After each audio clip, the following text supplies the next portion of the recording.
everyone. We are here at the Invest-A-Mind podcast. We're at episode 2. I'm so excited. We are back at it. You guys are in for a treat. Again, I'm Tanisha Griffith. I'm the owner of the Next Level Realty Plus. We have my agent here, Teddy Johnson, and we have our guest speaker, Tyler Hamilton with Cross Country Mortgage. I'm so excited for you to join us today. Thank you for having me. You guys are in for a treat. We're going to be talking about the topic today. I got to make sure I get this right here. Got to get the topic right. So it's how do I marry the house and date the interest rates by minimizing the risk? Right.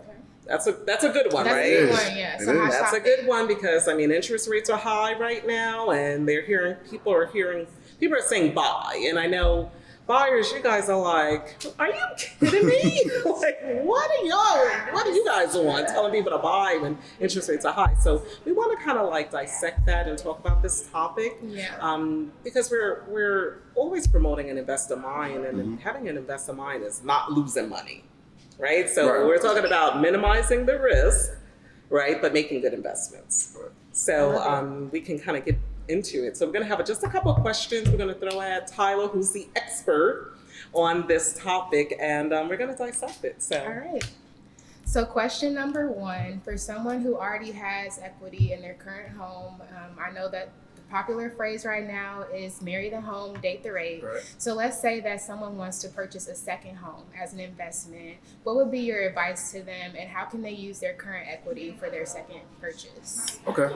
So given a situation like that, you have the option to use a HELOC, right? So a HELOC, you can use up to about 89.9% of the home value, minus what you actually owe on the home, right? Now, keep that in mind that credit is still important. Yes. Your DTI is still important. Okay. But it's a great way to be able to use that as a down payment source for that investment property. do you mind explaining what is HELOC? Yeah. Yeah, so Just for anyone who doesn't know. yeah, so this is the equity that you currently have in the home. Okay. Right. And that's why I say it does depend on how much equity you have in them, because if you just purchase a home, you don't have much equity, Right. then this may not be the best plan for you. But if you have a house that you've been in for some time, it's been in an area where equity has just been shooting through the roof, now you have that option to be able to be an investor, right?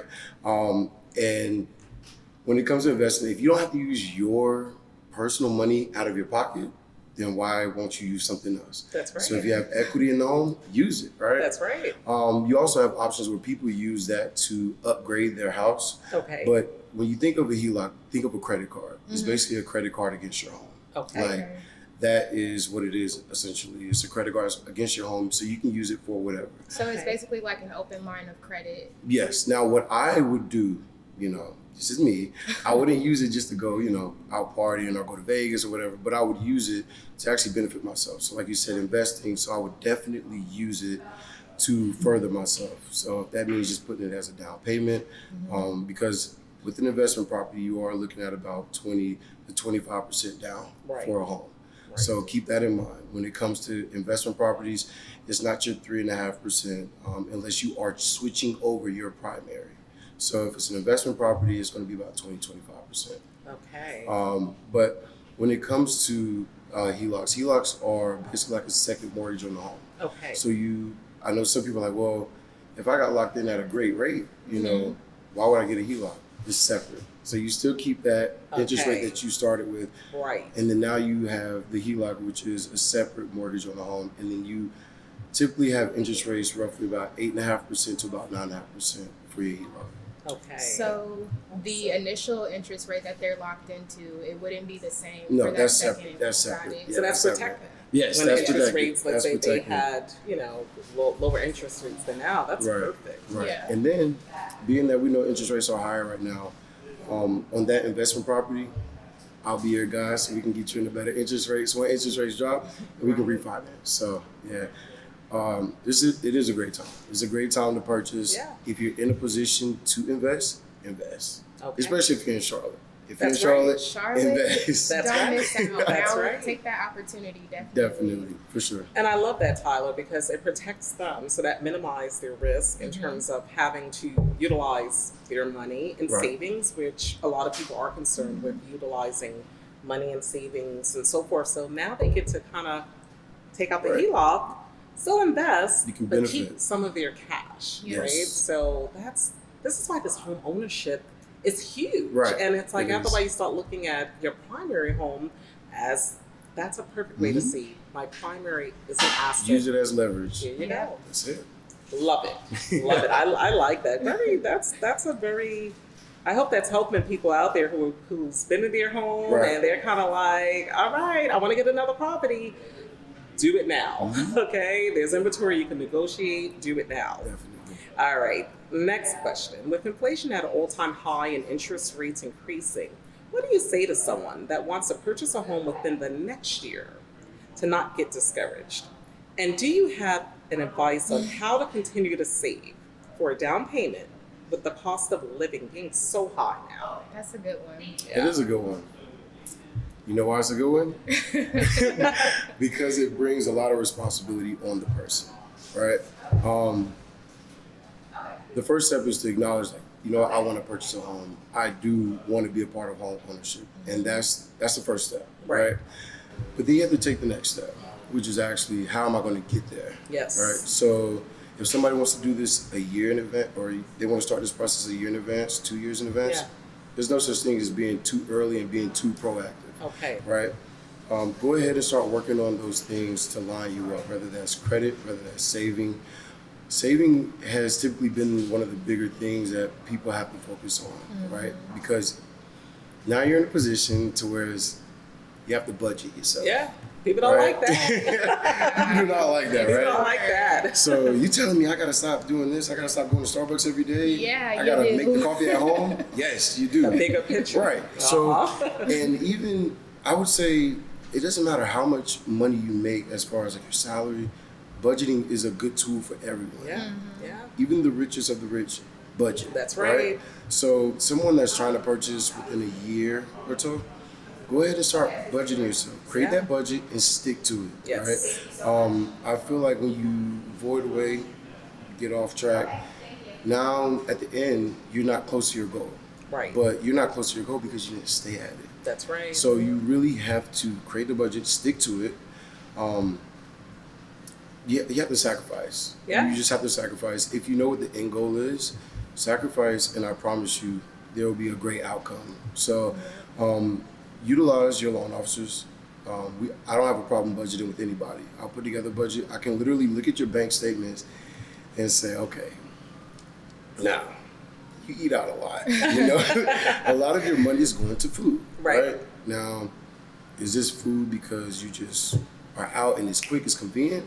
You know, let's talk about like what you can do to kind of cut that down a little bit. No one says, we all want to say, I want to just cut out fast food. I'm just Yeah, yeah. cut out Chick-fil-A. Like, it's hard to do, right? But do it in Yeah. moderation, right? Allow yourself a little budget for it so you can say, you know what, I ate out twice this week. I'm done for the week. Right. I want to cook this weekend, right? Right. It's hard, but at the end of the day, it's going to be better for you. So That's definitely right. just have the budget. A caveat to that question, because I get this from a lot of clients, is what's the timeline for this? Because you said like a year or 2 years, but what do you think really should be the timeline for someone who's looking to purchase a home? They know that they probably have some work to do, but how soon is too soon to start this process? Do I need to take 6 months? Do I need a year? Like, is that a good time frame to look at? So I would say that's situational based, right? Yes, yes.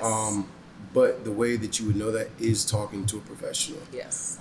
I can sit here and say, oh, it takes 6 months for someone that was openly honest about their situation. You can't try to hide things because as a lender, we see it see all. it. We Yeah. see it Yeah. all, right? Yeah. So no one wants to be in a position to where we find out things later in the ball game and like now you already got, let's say you've already put down $10,000 on the house and now you're scrambling around because things are popping up that you were trying to avoid, you Yeah. were trying to hide. Yeah. Be honest about the situation so we can give you an accurate plan and say, hey, this is something that could be fixed in 6 months, or Right. this is something that could be fixed in a year. But you have to be honest. Yes. Because if you aren't honest, Right. when I tell you everything comes out, Oh yeah. it comes out. It comes And out. This is going to be a big purchase. Yeah. I mean, you're talking about $400,000 for a house, right? Right. That's a large investment. And when it comes to underwriting, they want to know, okay, hey, we're going to give you $400,000. Are we going to get our money back? That's right. Are we going to get it back? And by you trying to avoid things, it just doesn't really work in your favor. It's It's not. not. So everyone, you're hearing this. Yeah. Talk to the professional Be in the honest. beginning. And be Yes. honest. And be honest. Yes. Yeah, don't be honest with your realtor. Be honest with your lender, because Right. that's the most Just where the important. money is. Be honest with your Money. realtor, but you have to be honest with your lender, because Yes. I find a lot of clients, they want to tell me everything, and I'm not the person who can approve you for the home. Right. Yeah. While I am empathetic, you have to talk to the lender, because they're going to be able to give you a plan, Right. and they'll help you get to that goal that you have For when you sure. purchasing a home. And I'm not one of the lenders that like try to deny people, say, hey, no. Like, no, Yeah. it's a not right now, right? So Yeah. we say not right now because you can still own. It's just at this present moment, you have to work on a couple things before you are ready. So Right. it's a bit discouraging for you to tell someone no, you can't own, versus saying not right now, but here's the plan. Now Right. let's stick to it. That's it. If I'm a client and someone tells me that, I'm not really as discouraged. I'm like, okay, hold on. Now this is what I need to do. That's So right. now I need to invest in myself, invest in this plan so that I can get here. So the biggest thing is just being honest with yourself, being honest with your team, Yes. let everybody know what's going on. Because as a lender, I'm gonna revert back to you guys anyways. Right, so right. if they don't tell you something, you're gonna find out from me. You Yeah. know? And also trust the process and learn from the process. Yeah. See, when you understand that this is a journey, right, and you're learning, you're committed to learning, now we could duplicate. Right. Now you could tell your friend, your neighbor, your loved one, listen, this is how I got to A to Z. Right. Yeah. Right? So trust the process, be honest, talk to professionals, Yeah. and now guess what? You could actually now start promoting Yeah, how for to sure. buy a home. For sure. Yeah. Because you've actually trusted the process and did the steps, do the work, understand the larger picture, understand that it's worth it. Okay, when you start to see like, It okay, is. you know what? There is a reward at the end. You'll say, okay, I get it. Right. I get it. Not only did I get to buy a home, but now I have a budget. I know how to budget, right? So the home is one of many. Right. There's other purchases. There's other Right. investments. You may want to go into business. So look at the healthy habit you learned from just trusting the process and learn these healthy tips Right. to how we can get to the whole wealth generating wealth. Yeah, This is what this is exactly. about. Absolutely. Budgeting is key. Budgeting is key. Budgeting is key. That's right. Okay, so I think we have one final question, and then we're gonna kind of wrap up this segment. Okay. Okay. So just have one quick question. All right. What would you say to someone who's ready to buy a home now, but they're a little disappointed that they didn't qualify? Okay. So we see that a lot, right? So people want to qualify for a lot, and that's okay. Everybody's not going to qualify for a $500,000 home or $1 million home, but you're going to qualify for what you can qualify at that present moment. But that doesn't mean that that's where you stay, Yes. right? So I know we mentioned earlier being able to leverage yourself. So I may want to be in a $500,000 home, but right now I only qualify for $350,000 or $325,000. That's fine. Get into that home, especially if you're in the Charlotte market. Yep. Definitely get into that home, because anyone who's in the Charlotte market Oh, yeah. right now Oh, yeah. is benefiting big time. That's right. Right? North Carolina is a state where it's not regulated as far as rent increases. Yeah. So you could stay in a situation where you're still renting, but you don't have control over how much they're going to increase that rent. That's true. Right. Right? So Exactly. because you didn't qualify for the number that you were looking for, you decided to continue paying rent where you're getting no money back at the end of the Yeah. year. Yeah. So it's just like, do I want to continue doing that? Because that's money I'm throwing away. That's right. If I'm in a position to purchase. Go ahead. And then you can either use that to leverage yourself to get in that bigger home, or you can use it and say, you know what? Now I want to get in investing. Right. Now I want to use this as an investment property. That's right. And then what a lot of people don't know is that, let's say I started off in the house that was $325,000, $350,000. That was my primary home, right? I don't have to pay investor rates to get into that next home because I'm switching over my primary, and I can turn my previous primary into a rental. So now I don't have to worry about putting down 20, 25%. I can put down 5%. I can put down 3.5%. Once again, we talk about saving your money, knowing what to do to save your money. Yes. That's a situation where you can save your money. So now you already have this house, and then you get a tenant, You're making residual income off of that, as well as getting into that dream home that you were trying to get into. It's a win-win situation. Yeah. So basically, what Tyler is saying, steps. Let your Yes. first home buy your second home. See, a lot of people are trying to buy their dream home first. No. It No. doesn't work.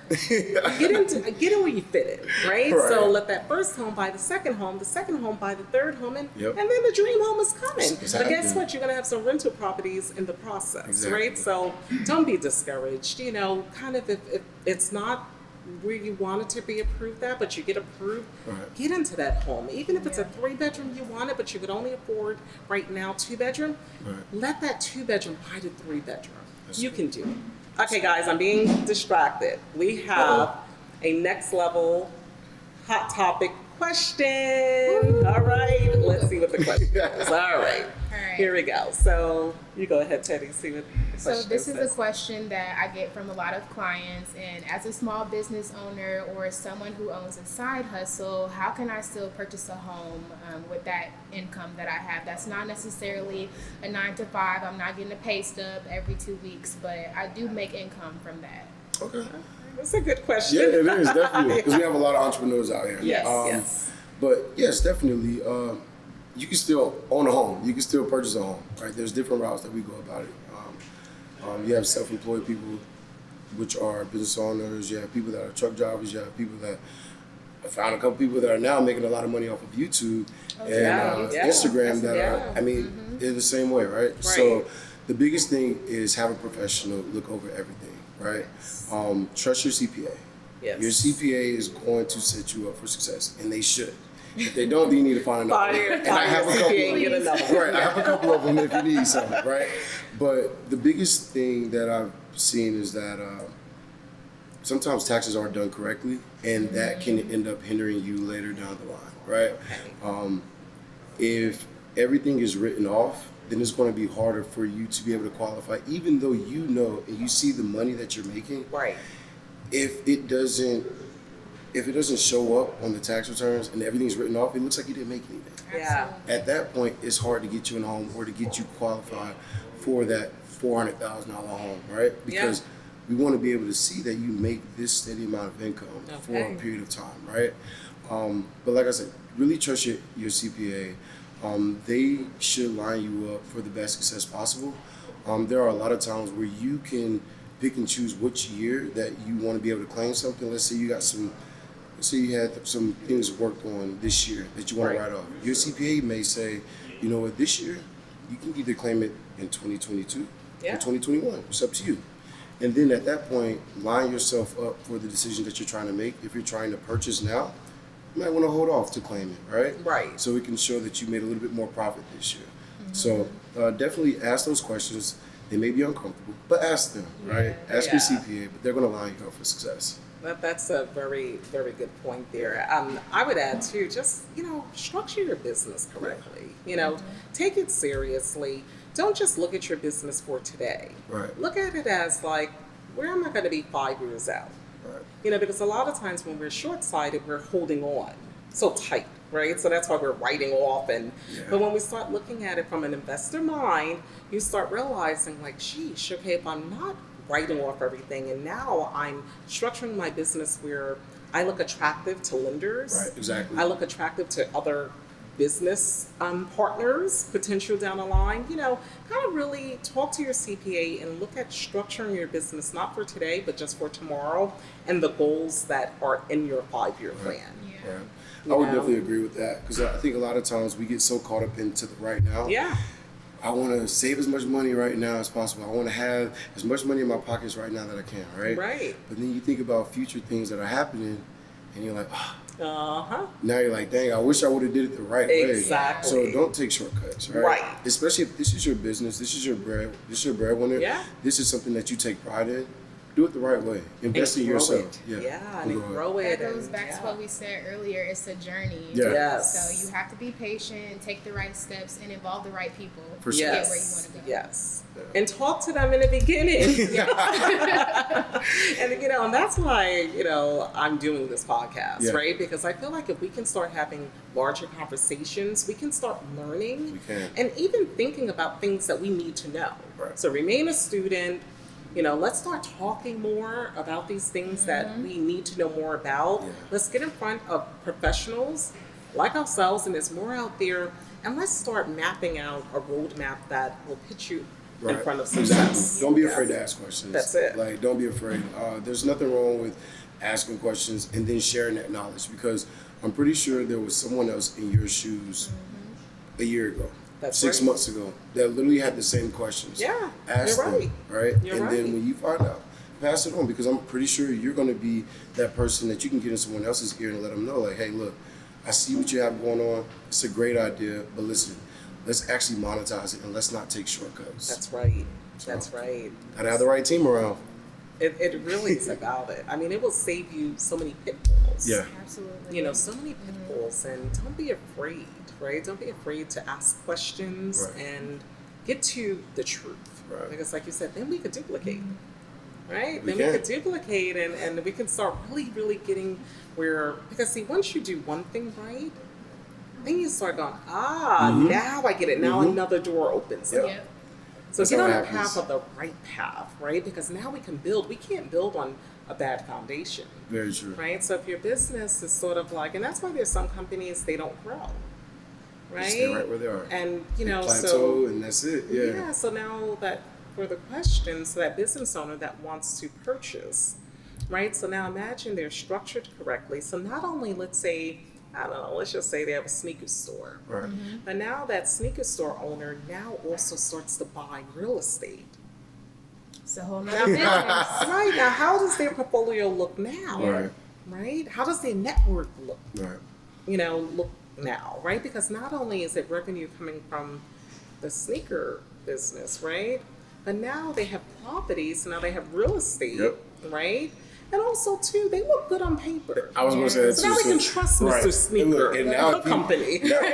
But if he wants a storefront, Yeah. and he walks into a bank and he shows his portfolio, now he looks a lot more credible There you than go. someone Yeah. that, wrote off everything every year. So like, dude, you claim losses every year. Right, Like, that's you want me it. to give you a loan to get a building? That's it's it. harder to do that, right? But Exactly. if you set yourself up like you said, I mean, you look a lot more credible. It's a lot easier to get funds from investors and Yeah. banks, and people want to pour into you. And That's right. Like, when it comes to investing and starting any type of company, when you have people that support you and want to invest into you, it makes that journey a lot easier. Yes. A lot Because you may easier. have more business ideas. Right. Right?